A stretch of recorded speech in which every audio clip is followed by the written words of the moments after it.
Bonjour, je suis Jean-Pascal Mollet et aujourd'hui je vais vous parler de l'entretien de recadrage. En 5 étapes, les 5 S. Tout d'abord, un entretien de recadrage se fait toujours à froid. On ne réagit pas à chaud s'il y a quelque chose qui ne me plaît pas en tant que manager. Donc je convoque la personne 1 heure, 2 heures après ou l'après-midi et je prépare bien évidemment un maximum de faits. On le verra notamment pour la première situation. Donc la première étape, c'est le symptôme. Donc je vais dire à mon collaborateur la mauvaise pratique observée, la mauvaise action, la mauvaise formulation, bien évidemment en ayant un maximum de faits. C'est le symptôme. Qu'est-ce qui se passe? Ensuite, la deuxième étape. La deuxième étape, c'est la source. Je demande d'où vient cette mauvaise action, ou si par exemple c'est un retard, eh bien, voilà, qu'est-ce qui se passe? Qu'est-ce qui fait que tu es en retard? Tu ne l'étais pas avant. Donc, je vais chercher des éléments concrets de la mauvaise situation. Il peut se passer quelque chose dans la vie personnelle de mon collaborateur, donc avant de lui tomber dessus, je me demande déjà qu'est-ce qui arrive. Ensuite, symptôme source, on passe à la situation.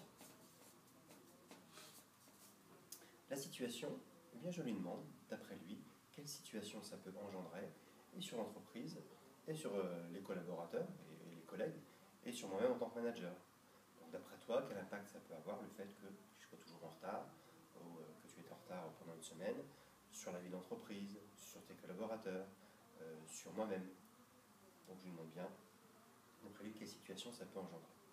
Une fois que vous avez fait ces 3 étapes, eh bien je fais une reformulation.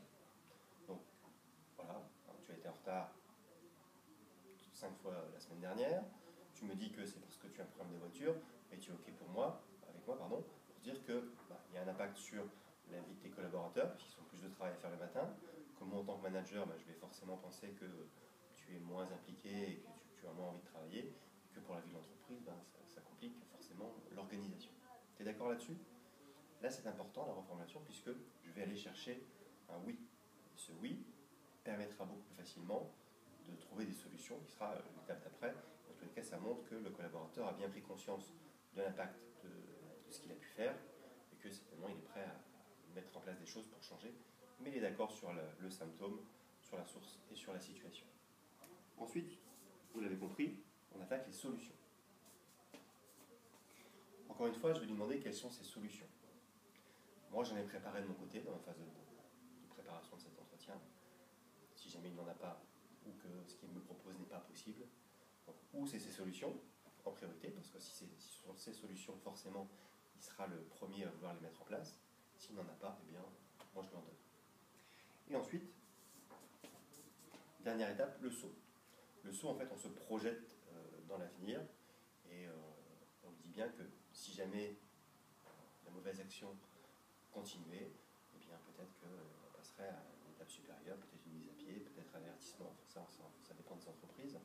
En tous les cas, pendant une période plus ou moins longue, je vais l'observer particulièrement par rapport à cette mauvaise pratique. Voilà, on a donc vu les 5 étapes de l'entretien de recadrage réussi. Le symptôme, dit ce qui se passe, la source, d'où ça vient, la situation, qu'est-ce que ça engendre, la solution, qu'est-ce qu'on peut faire, et le saut, qu'est-ce qui peut arriver dans la suite.